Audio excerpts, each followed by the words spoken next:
50 years ago, NASA's instruments on Mars triggered a result that the scientists sitting in mission control were not prepared to see. The readings came back positive, not slightly positive, strongly, clearly, unmistakably positive. The kind of result that, in any normal scientific context, would have triggered celebrations, press conferences, and history books being rewritten overnight. Instead, what happened next was one of the quietest cover-ups in the history of space exploration. No announcement was made to the public. The data was classified as inconclusive. The experiment was never repeated.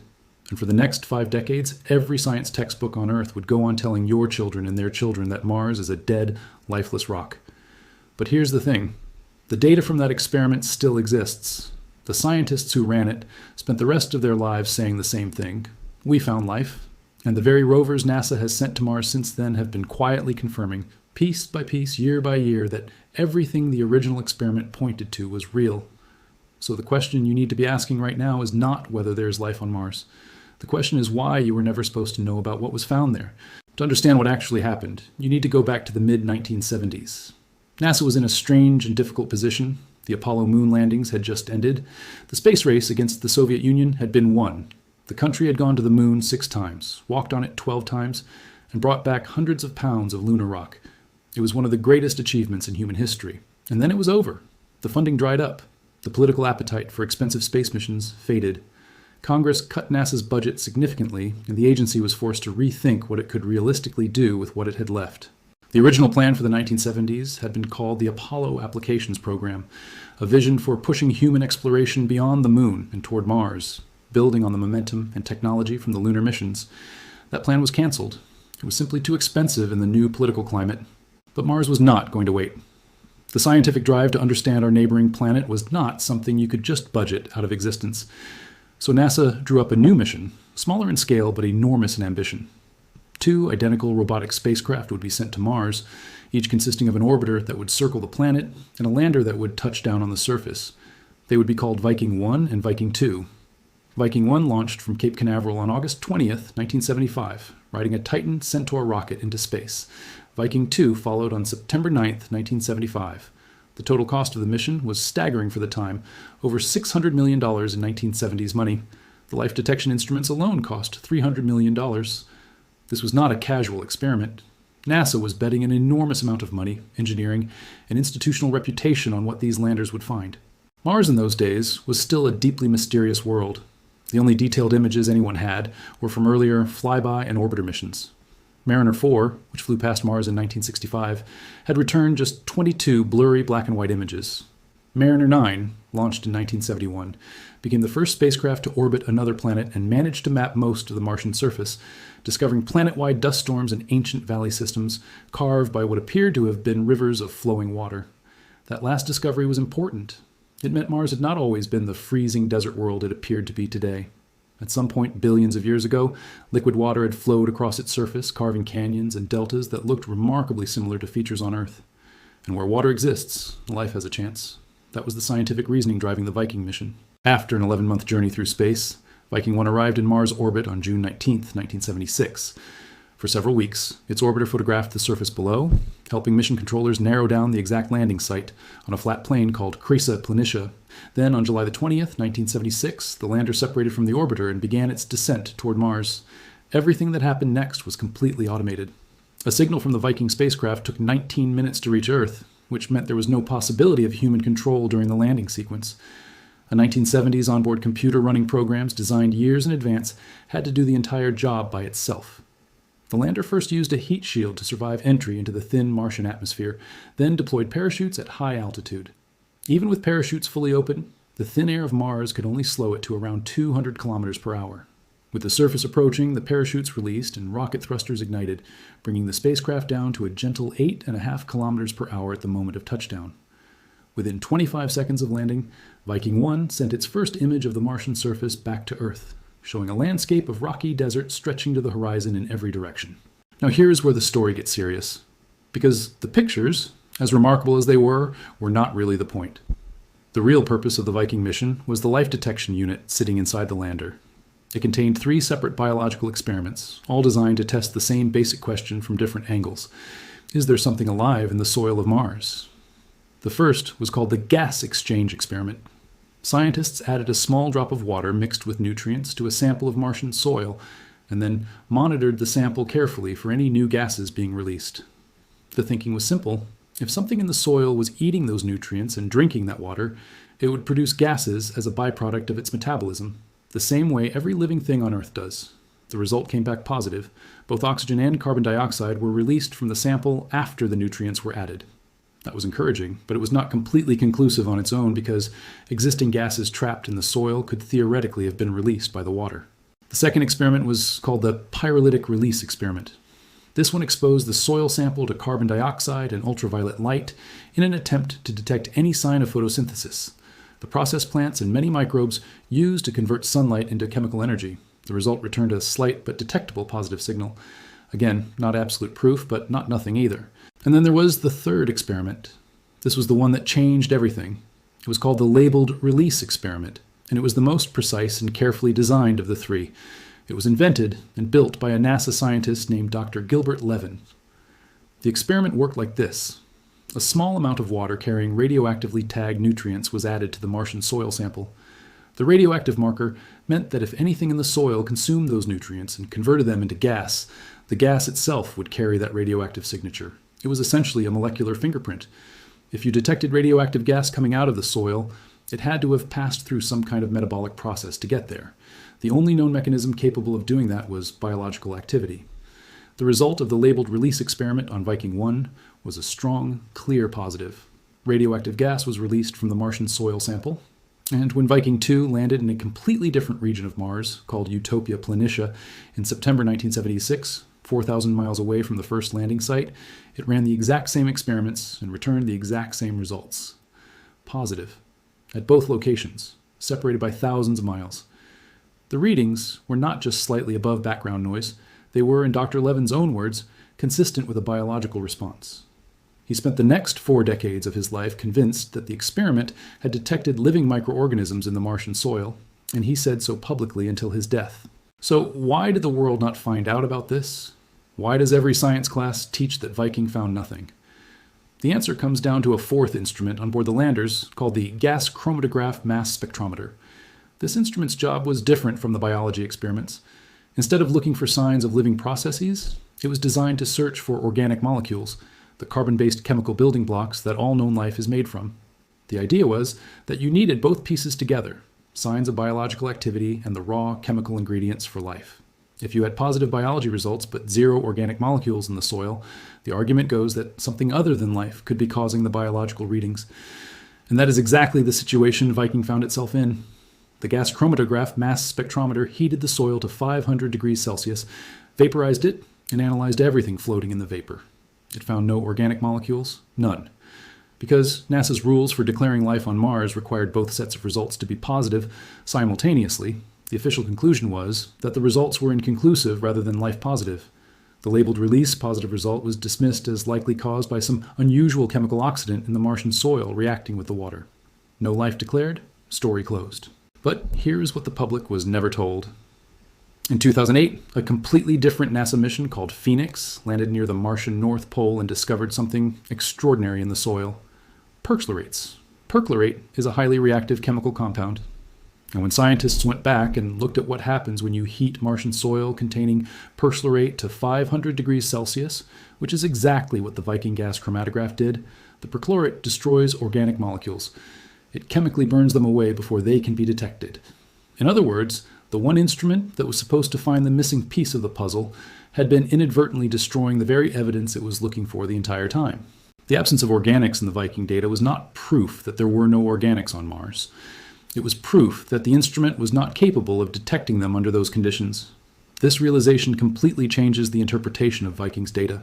If the instrument that was supposed to confirm the biology results was fundamentally broken for this particular environment, then the biology results stand on their own, and those results were positive. NASA has since sent 5 more landers and rovers to Mars after Viking. Not one of them has attempted to replicate the labeled release experiment. That remains one of the most strange and unexplained gaps in modern planetary science, but what those rovers have found is something that makes the Viking controversy even more significant.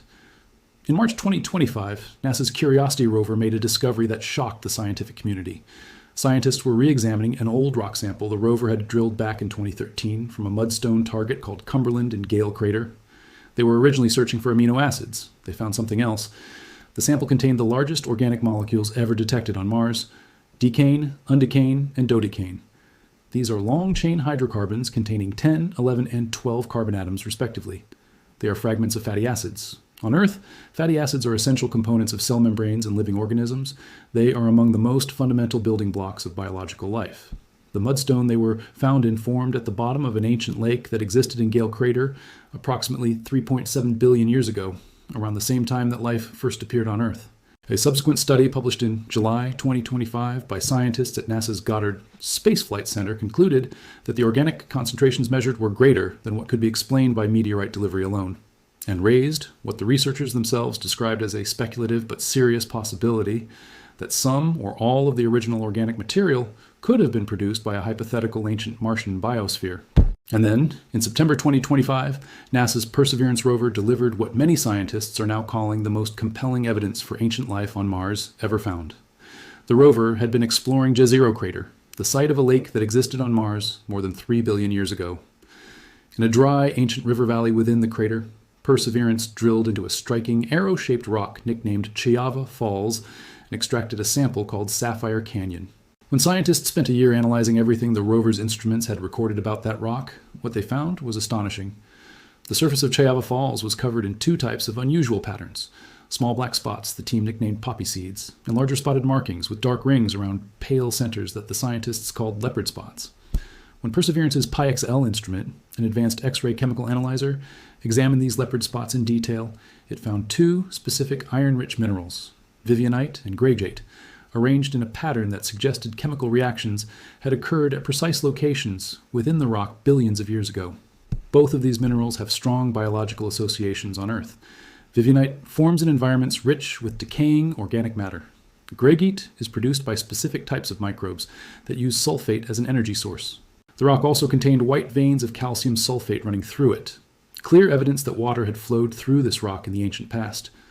NASA officially announced on September 10, 2025, that the Sapphire Canyon sample contains a potential biosignature and described it as the closest they had ever come to discovering life on Mars. Scientists were careful to say that non-biological explanations could not be entirely ruled out, but they were equally clear that biological explanations fit the data better than any alternative they had been able to construct. The sample is currently stored in one of Perseverance's sealed collection tubes, waiting for a future mission to return it to Earth for the kind of detailed laboratory analysis that no rover instrument can perform in the field. So, let us pull all of this together. In 1976, Viking's labeled release experiment returned strong positive results for biological activity at two separate locations on Mars. The one instrument that was supposed to confirm those results was unknowingly destroying the organic evidence it was supposed to detect due to the presence of perchlorates in the Martian soil, something nobody knew existed at the time. The experiment has never been repeated in nearly 50 years, and in the time since, every Mars mission has been finding pieces of the same puzzle: ancient lakes, ancient river systems, ancient habitable environments, organic chemistry of increasing complexity, and now a rock sample whose chemical and mineral patterns most naturally fit an explanation involving ancient microbial life. The pattern that emerges when you look at all of this together is not subtle. It points in one direction. And the most puzzling part of all of it is the silence. The absence of the one simple experiment that would answer the question once and for all. Go back to Mars, run a properly designed metabolism detection test with knowledge of this perchlorate chemistry, and see what happens. The technology to do this exists. The knowledge to design it properly now exists. The question of why it has not been done is one that the scientific community has never given a satisfying answer to. What this story ultimately tells us is that the universe is far stranger and more full of possibility than the official version of events has ever been willing to admit. The idea that life exists, or once existed on Mars, is no longer a fringe theory held by science fiction writers. It is a serious scientific hypothesis, supported by 5 decades of accumulating evidence, from a positive biological experiment in 1976 to the largest organic molecules ever found on Mars in 2025, to what NASA itself is now describing as the most compelling potential biosignature ever detected on another world. The universe that produced life here on this planet, in conditions that were violent and chaotic beyond imagination, almost certainly did not stop at Earth. The building blocks are out there. The ancient environments were there. The chemical complexity is clearly there. And 50 years ago, something in the Martian soil responded to water and nutrients in a way that was, by every measurable indicator, consistent with life. We called it inconclusive. The man who designed the experiment called it proof. The rovers we have sent since then keep finding more reasons to think he was right. Mars is not a dead world. It may never have been. And somewhere in the ancient mudstone of Jezero Crater, in a small sealed tube on the back of a rover waiting to come home, may be the answer that changes everything we think we know about life in this universe. And yet, despite all of this, the mainstream conversation about Mars has remained frustratingly cautious. Announcements get buried, headlines vanish within a news cycle. The biggest discoveries in the history of planetary science get framed as possible and potential, and then quietly archived while the next mission is already being planned. But take a step back and count what we actually have. An experiment run in 1976 that returned positive biological signals at 2 separate sites. A chemical explanation for why the confirming instrument failed that was not discovered until 2008. 0 attempts to repeat the experiment in the nearly 50 years since. The subsequent discovery of organic molecules in 2014, then again in 2018, then the largest and most complex organics ever found in 2025. All preserved in ancient lake sediments dating to 3.7 billion years ago. And then the Sapphire Canyon sample with its leopard spots of vivianite and greigite in patterns that mirror what microbes leave behind on Earth, sitting in a sealed tube on a rover in Jezero Crater. Each of these discoveries happened in isolation. Each was reported as a standalone finding. Nobody stood up and connected all the dots in a way the public could clearly see, but connected they are, and the picture they paint has been growing clearer every single year. There is also a dimension to this story that goes beyond science.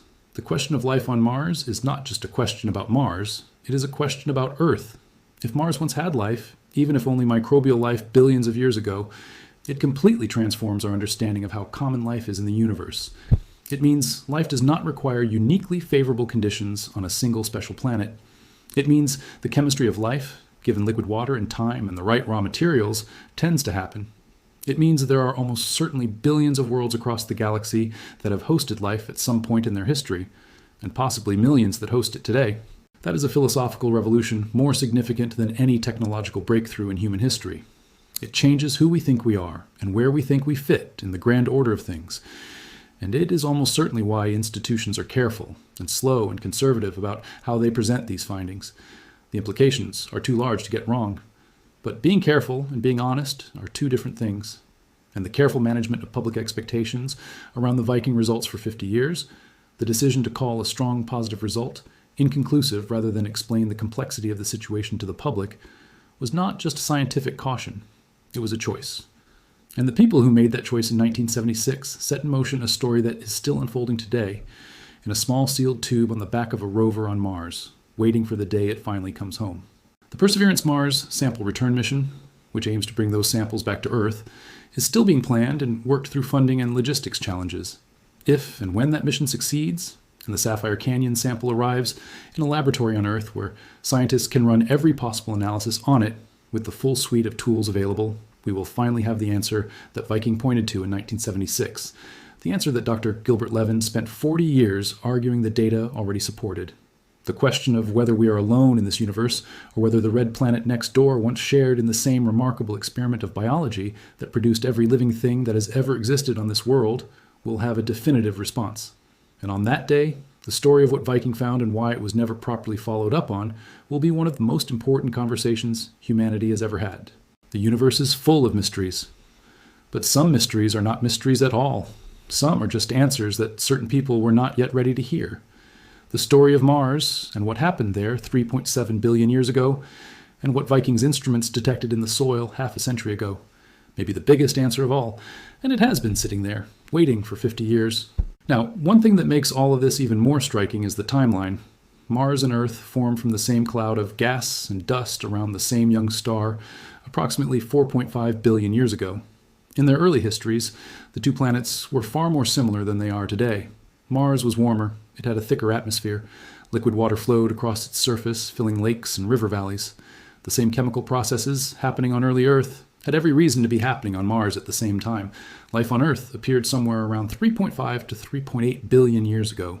The mudstone in Gale Crater, where Curiosity found its long-chain hydrocarbons in 2025, dates to approximately 3.7 billion years ago. The ancient lake at Jezero Crater, where Perseverance found its potential biosignatures, also dates to more than 3 billion years ago. These numbers are not random. They align precisely with the window during which life first appeared on Earth. If life was developing on two neighboring planets simultaneously, following the same underlying chemistry given the same ingredients and enough time, then the story of life in the universe is not the story of one miraculous exception. It is the story of a process, an emergence built into the nature of matter when conditions allow it.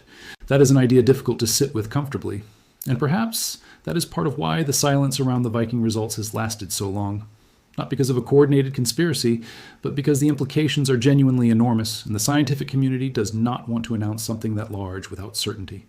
But 50 years of not repeating the experiment is not the same thing as caution. It is avoidance, and the evidence keeps building whether anyone announces it or not. The next few years will be critical.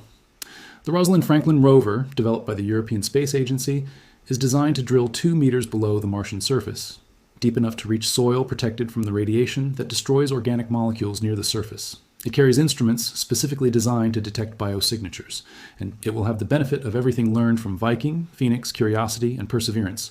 Whatever it finds, the question will finally be impossible to set aside. We started this story with a result that should have shocked the world in 1976 and was instead buried beneath a single word: inconclusive.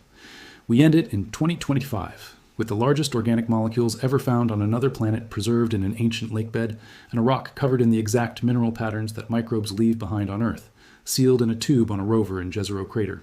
50 years separates those two moments. In that time, the answer has not changed. It has simply become harder and harder to ignore.